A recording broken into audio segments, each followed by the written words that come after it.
Hi, I'm Mariah Schuemann, a professor with the Intensive English program in the Division of Continuing and International Education. Concurrently, I'm also working on a second master's in leadership with the Miami Herbert Business School. So I have the unique perspective of being both educator and student.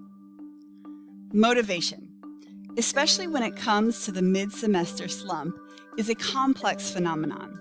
So how can professors tap into a student's intrinsic motivation, especially when around this time, professors themselves are feeling a bit deflated? My response might be considered obvious to some, but I think professors forget or feel we don't have enough time to integrate what many refer to as a brain break. So I'd like to take this opportunity to motivate the viewers to incorporate more brain breaks into their class lessons, especially to springboard discussions. I like to focus my brain breaks around high-interest content that students find relatable and that break up classroom monotony. I find that prioritizing such brain breaks mid-semester in the first 5 minutes of class works really well because students don't expect it. In turn, you reharness some of that great energy that was apparent in week 1. In fact, just today, I started my class with a TikTok video about spring break in Miami. I know, but it's in all the headlines and the students are paying attention. It was a humorous video in actuality, and we were able to take the video a step further and connect it to class materials. This strategy of brain breaking in the first 5 minutes of class actually has an added benefit of having tardy students not miss core lecture content. Additionally, when late students come in and they see the rest of the class engaged and having fun and discussing, they feel a little left out, and so hopefully it encourages them to be more on time in the future. Let's take brain breaks a step further. Whenever possible, I try to make it into a think, pair, share activity as a follow-up, which can work great in face-to-face environments or even in online breakout rooms.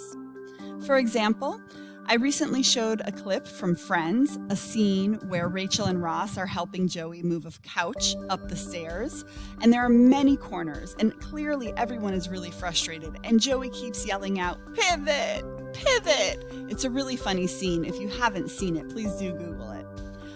The students were laughing, but what they didn't realize was that this brain break actually connected to our academic content for the day, which was the government's and our national response to the COVID-19 pandemic over the past year.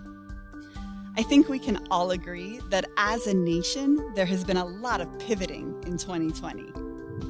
From this brain break, I then asked students higher order thinking questions connecting the episode to policy decisions in response to COVID.